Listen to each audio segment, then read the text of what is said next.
Hello, my name is Bill Coughlin, and welcome to First Person Civil War Podcast, which retells the stories of the soldiers and officers on the ground, and for this episode, on the water, in the battles of the Civil War.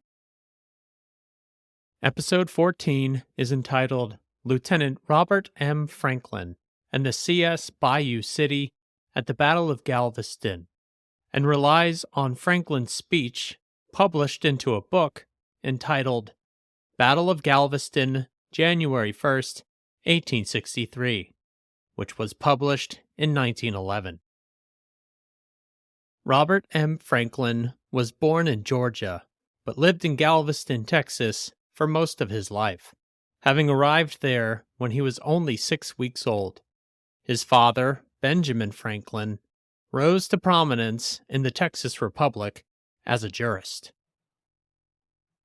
Robert M. Franklin enlisted in the 26th Texas Cavalry at the beginning of the war as a sergeant.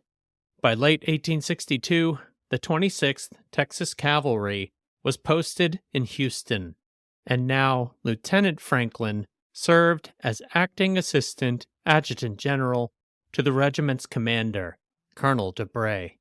The 26th Texas received orders on 25 December 1862 to convert 2 river steamers, the Bayou City and the Neptune, into Cottonclads for the upcoming attack upon Galveston, Texas, which the Union Navy captured in October 1862. Lieutenant Franklin wanted to participate in the attack, and given his position as an acting adjutant, he got news of the planned attack on 25 December and requested to participate. I was thus early advised of this movement, and being tired of the inactivity of post headquarters, I obtained permission from my chief and offered my services to Major, or Captain, Smith, who put me to work in the capacity of aide, middy, rustabout, or whatever name is suited to his aggregation of volunteer sailors, artillerymen, cavalrymen, and civilians who eventually manned the boats. But whatever the rank, I was with Smith on the Bayou City during the engagement, tried to stay close to him and see what was going on. Major General John B. Magruder, commander of the Confederate Department of Texas, New Mexico, and Arizona, planned the attack on Galveston from the Confederate-held city of Houston. Through several waterways, Houston gave the Confederates the ability to attack Galveston from the north. Before beginning the attack, Major General Magruder wanted the Bayou City and Neptune outfitted for combat. Lieutenant Franklin and the other volunteers prepared the 2 vessels around Houston. The Cottonclads, especially the Neptune, soon resembled a Mississippi riverboat of the olden time, loaded up to and on the hurricane deck with cotton bales, and her armament consisted of 2 24-pound brass howitzers, with field carriages in front of the cotton bales on lower decks. The Bayou City, however, presented a more formidable rakish, or ironclad appearance, in the dark at least. Her pilot house and upper cabin, or Texas, had been removed, leaving the broad floor of the hurricane deck unobstructed. And he continues, a row of cotton bales, flat side down and 3 bales high, was placed on the guards, on outer edge of the cabin deck, and extending aft to the wheelhouse. Inside of this, a single row of bales, flat side down, was placed so that the riflemen might kneel on the inner bales, while the outer row served as a breastwork. He continues with more description of the cotton armor.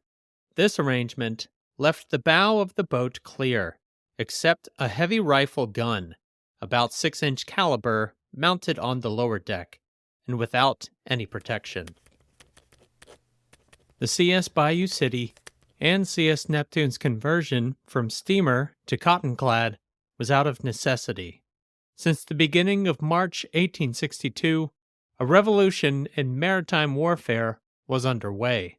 Two ironclads, the USS Monitor and the CSS Virginia, clashed at Hampton Roads, Virginia, and marked the end of the supremacy of purely wooden-hulled warships.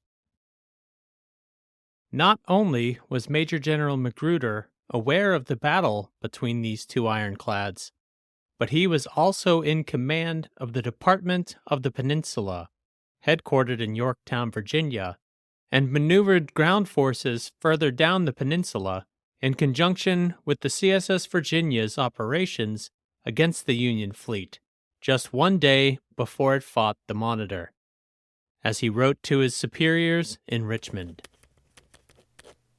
I have the honor acknowledging the receipt of your telegram announcing the glorious achievement of the Confederate States war steamer Virginia, and to report that I had troops on the way to Newport News and proceeded in person to join them. And he continues, discussing more steam vessels joining the Virginia. When the Virginia is repaired, they could join her at any moment, as she would be the mistress of the roads. As the Union Navy had more ships at Galveston than he had himself, Major General Magruder decided to use what resources he had on hand, meaning cotton bales, for further protection, which he also used in the defenses around Yorktown. Lieutenant Franklin and his fellow Texans also equipped the two Cottonclads to accommodate boarding parties. Two large stage planks, or gangway planks, some 4 feet wide and 25 feet long, were poised on the hurricane deck, just aft of the chimneys. And he continues, the Federal boats were protected by boarding netting, made from small rope, and about 10 feet wide, and the gangway platforms were arranged for the purpose of running alongside the enemy, cutting the guy ropes so as to drop the platforms, breaking through the netting, and thus affording ready means of boarding. Excluding the sailors who manned both vessels, Lieutenant Franklin detailed the hodgepodge of units that participated in the assault were as follows. The 1st Texas Heavy Artillery manned the howitzers on both vessels. Men from the 5th and 7th Texas Cavalry Regiments, who called themselves Horse Marines, and a company commanded by Captain James Martin, served as the boarding party on the CS Bayou City, totaling 160 to 180 men, with more men from the same Texas Cavalry Regiments, as well as Griffin's Battalion of Texas Infantry on the CS Neptune, about 200 men, which served the same purpose. The CS John F. Carr and the CS Lucy Gwynn, which were not Cottonclads, would also participate in the attack. The squadron of 4 ships left Houston on 31 December 1862 and arrived in Galveston Bay at around sunset that same day.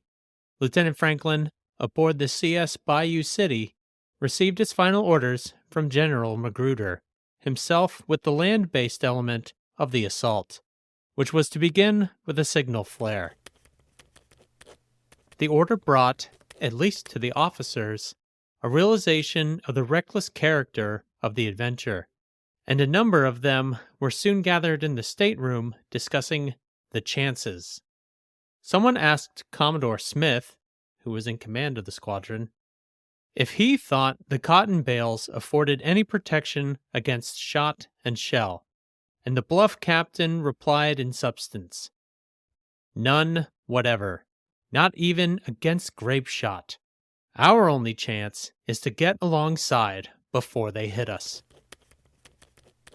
At approximately 3 a.m.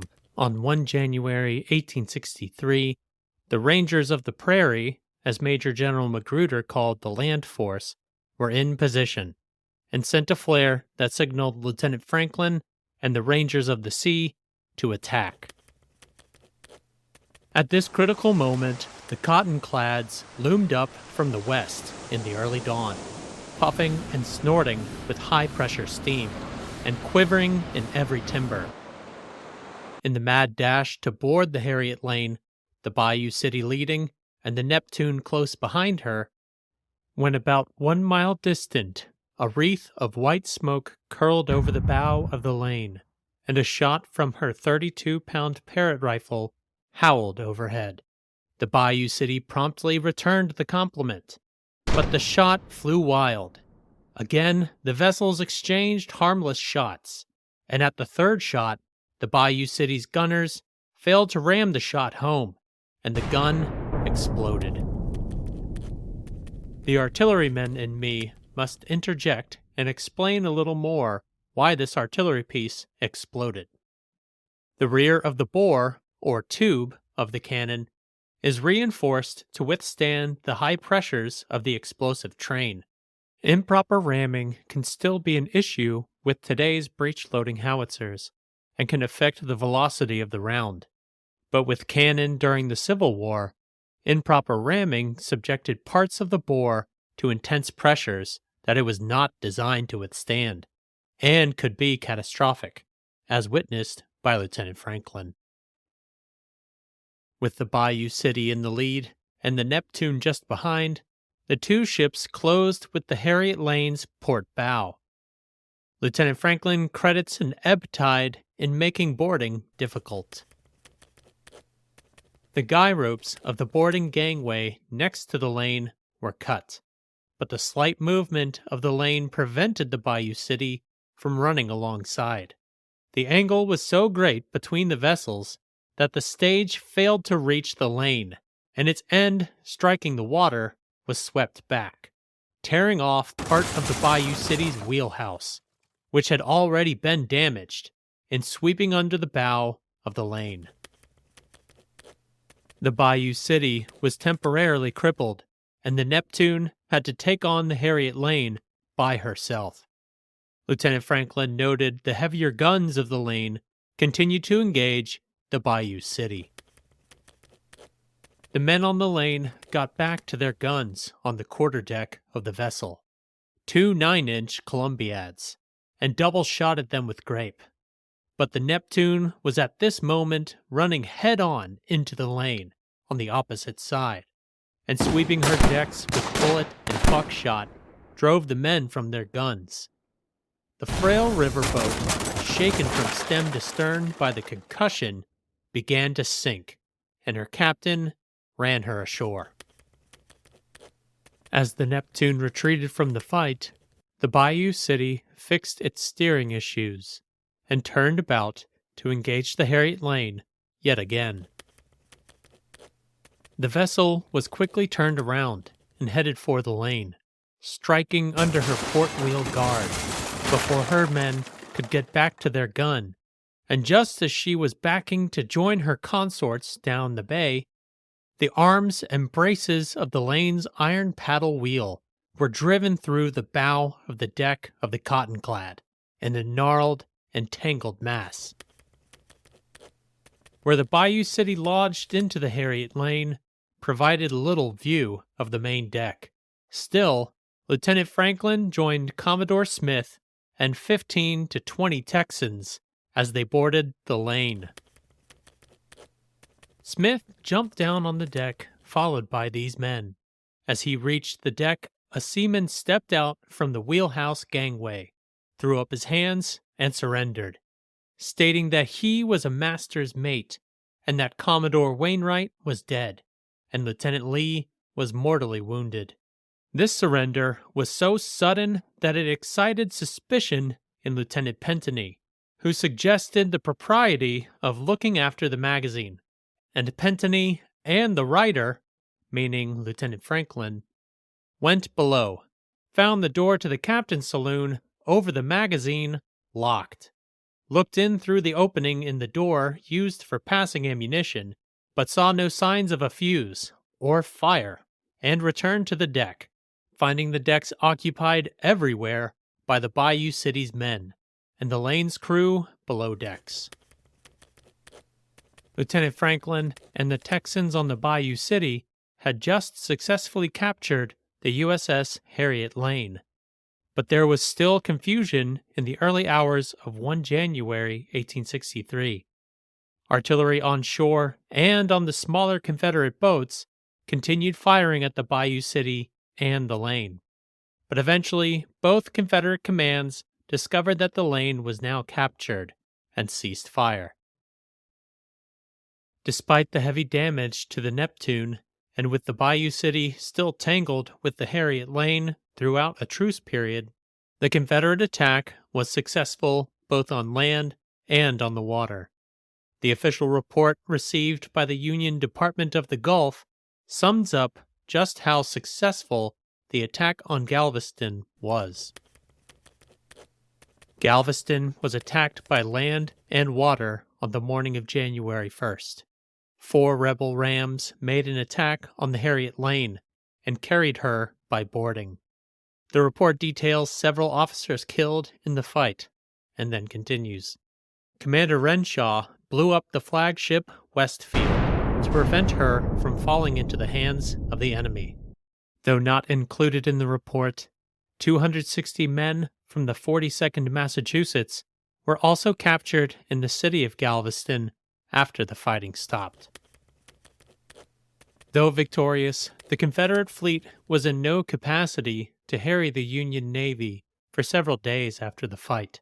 A Union ship called the Cambria arrived sometime after the battle and remained in Galveston Bay for 48 hours, as it was ordered to disembark a detachment of Texas Union troops. The crew of the Cambria allowed a suspicious pilot to board the ship to take her into Galveston. But this man was eventually questioned. The sailors aboard the Cambria were also excited by the movements of the people on the shore. With suspicions raised, the Cambria departed for New Orleans without incident. The city of Galveston would remain in Confederate hands for the remainder of the war, but the battle in early 1863 did not affect the overall Union blockade, as it remained in place around the Confederate coast until the end of the war. After the war, Robert M. Franklin became a judge in Galveston.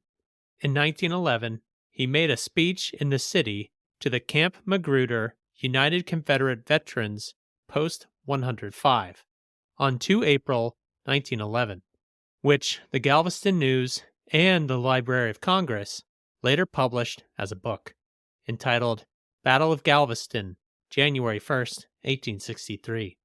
His tone at the beginning and throughout the speech was to correct what was already said about the battle. There has been much told and written about this affair by parties who were, for one reason or another, without accurate information on the subject, and who made no effort to sift through the facts from the mass of false rumors and yarns circulated at the time. You will, I hope, pardon a brief reference to the subordinate part which I played as one of the horse marines in this tragedy of the seas. This is in reference to a book about disasters at sea, and he continues, since the reference is necessary to show that my account is largely drawn from my own knowledge and information on the subject. Robert M. Franklin remained in Galveston until his death in 1923. Thank you for listening to the 14th episode. The link to Lieutenant Franklin's book is now available on the podcast website, firstpersoncivilwarpodcast.com. On Facebook, Instagram, X, and LinkedIn this week, you will find pictures of Robert M. Franklin, cotton bales in the Yorktown fortifications, and a painting of the capture of the Harriet Lane. The USS Harriet Lane is in the center, moments before the C.S. Bayou City rammed into the port wheel guard, with the Texans on deck, poised to board. You can also spot cotton bales on the port side of the CS Bayou City. First Lieutenant William Hewitt of Company I, 12th West Virginia, provides next week's first-person account as they assault Fort Gregg at the Third Battle of Petersburg. My name is Bill Coughlin, and thank you for listening to First Person Civil War Podcast.